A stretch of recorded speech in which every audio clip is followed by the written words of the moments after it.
نوید بھائی ہم سے سوال کر رہے ہیں پنجاب سے کہ یہاں سخت سردی ہے، تو ایک مسئلہ پوچھنا ہے کہ کبھی انسان کو غسل جنابت کی حاجت ہو اور صبح اگر وہ غسل جنابت کی جگہ تیمم کر لے سخت سردی کی بنیاد پر، تو اس کی اجازت ہے یا نہیں ہے؟ دیکھیے گا کہ مسئلہ اب ایسا مسئلہ پوچھتے ہیں کہ اس کے پیچھے اختلافات ہوتے ہیں، صحابہ کے اختلافات ہوتے ہیں اور علماء کے اختلافات ہوتے ہیں، اس کے ہر ایک کے پیچھے دلیل ہوتا ہے، استدلال ہوتا ہے۔ تو اس میں کسی بھی ایک موقف کو اس انداز میں بیان کرنا وہ پھر کچی بات لگتی ہے۔ موٹی موٹی بات سمجھیے گا، جان کا خطرہ ہے یا شدید بیماری کا خطرہ ہے، تو بہتر بات یہی ہے کہ آپ تیمم کر سکتے ہیں، یعنی غسل نہ کریں، تیمم کر لیں۔ اگر بیمار ہونے کا شدید خطرہ ہو یا مر جانے کا ہی خطرہ ہو یا گرم کرنے کا اب وسائل موجود نہیں ہیں، گیزر آپ کے پاس نہیں ہے اور سردیوں میں گیس بھی نہیں آتی ہے اور پنجاب میں بہت زیادہ گیس کی لوڈ شیڈنگ ہوتی ہے،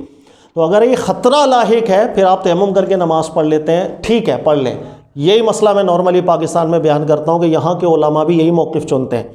استدلالی جہت کے اندر اگر ہم دیکھیں تو صحابہ میں اختلافات رہے ہیں کہ صحابہ کرام کا ایک طبقہ تھا جس میں عمر فاروق سر فہرست تھے، جن کے نزدیک تیمم صرف وضو میں ہوتا ہے،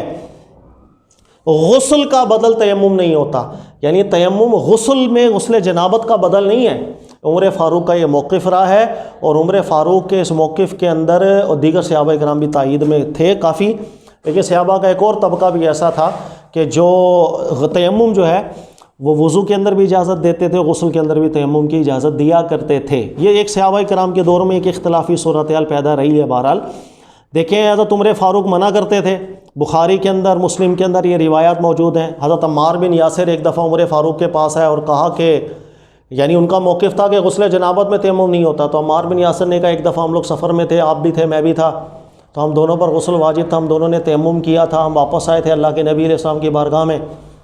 تو اللہ کے نبی علیہ السلام نے ہمیں جائز رکھا تھا جو ہم نے غسل کے بدلے تیمم کیا، تو عمر فاروق نے منع کر دیا تھا عمار بن یاسر کو کہ آپ ایسی بات کیوں کر رہے ہیں میری طرف منسوب کر کے۔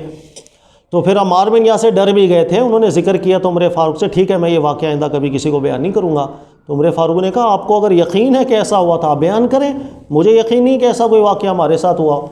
کہنے کا مقصد کہ دلائل دونوں طرف ہے۔ اسی طرح حضرت عبداللہ ابن مسعود تھے ایک دفعہ بیٹھے ہوئے، ان کے سامنے بھی ایسا معاملہ پیش آیا تو انہوں نے بھی یہ ذکر کیا تھا کہ عمر فاروق عمار کی بات کو تسلیم ہی نہیں کرتے تھے، ان کی حدیث کو قبول نہیں کرتے تھے۔ تو صحابہ کرام میں یہ ایک اختلاف رہا ہے، لیکن اس کے علاوہ دیگر کئی روایات ایسی ہیں کہ صحابہ کرام نے غسل کے اندر تیمم کیا، اور بلکہ ایک واقعہ ملتا ہے وہ بھی صحیح سند کے ساتھ ملتا ہے کہ ایک صحابہ کا قافلہ تھا، اس کے اندر ٹھنڈ زیادہ تھی، ایک شخص پر غسل واجب تھا، تو کئی لوگوں نے کہا کہ نہیں آپ غسل ہی کرو گے، تیمم کی اجازت نہیں ہے۔ اس بیچارے نے غسل کیا، ٹھنڈ اتنی شدید تھی کہ اس سردی کے اندر ہی مر گیا۔ تو پھر اللہ کے نبی علیہ السلام کی بارگاہ میں جس وقت مسئلہ یہ پیش ہوا تو نبی پاک علیہ السلام سے کہ چہرے مبارک پر ناراضگی دیکھی گئی تھی، اللہ کے نبی علیہ السلام نے فرمایا کسی اہل سے سوال کیوں نہیں کر لیا تھا۔ یہ حدیث کا مفہوم ہے، یعنی دونوں طرف روایات ایسی ملتی ہیں۔ اسی وجہ سے کئی علماء نے کہا کہ روایات میں تعارض ہے، اس کا استدلال کہیں نہ کہیں قرآن پاک سے ہم دیکھیں۔ تو جب قرآن پاک کو غور کیا گیا تو اللہ نے فرمایا جاء احد منکم من الغائط او لامستم النساء فتیمموا صعیدا طیبا، تو اللہ تعالیٰ نے قرآن پاک میں فرمایا اگر تم پیشاب پخانہ وغیرہ کر کے آؤ، او لامستم النساء یا عورت سے لمس کر کے آؤ، فإن لم تجدوا ماء فتیمموا، اب اگر پانی نہ پاؤ تو تیمم کر لیا کرو۔ تو جمہور علماء کی نزدیک اس آیت میں اللہ نے چونکہ عورتوں سے لمس کا لفظ شاید، دیکھو عربی کے اندر دو لفظ ہوتے ہیں، ایک ہوتا ہے مس، ایک ہوتا ہے لمس۔ مس عربی کے اندر کہتے ہیں کسی کو فقط ٹچ کرنا، چھونا، چاہے وہ کسی بھی طرح ہو، مثلا یہ میں نے کسی چیز کو چھو دیا یہ مس ہو گیا، لیکن لمس عربی کے اندر خاص کیفیت کو چھونے کو کہا جائے، شہوت کے ساتھ چھونے کو کہا جاتا ہے۔ یہ کنایا ہے کہ یعنی اگر کوئی شخص اپنی زوجہ کے ساتھ، اپنی بیوی کے ساتھ لمس کر لے، یعنی شہوت والے تعلقات قائم کر لے، شہوت کے ساتھ اپنی زوجہ کو چھوئے، تو اگر پانی نہ پائے تو تیمم کرے۔ تو جمہور علماء کے نزدیک جب انہوں نے بعد میں غور کیا، روایات میں تعارض ملا، لیکن قرآن پاک کو سمجھا تو قرآن پاک نے لمس کا لفظ کہہ کے مس بالشہوت کے معنی کے اندر جماع کو داخل رکھا ہے۔ لہٰذا بعد میں جب مجتہدین آئے تو امام اعظم، امام شافعی، مالک، حنبل، ان تمام مجتہدین نے پھر اتفاق کر لیا تھا کہ اس مسئلے کے اندر عمر فاروق کا جو موقف ہے وہ کمزور ہے،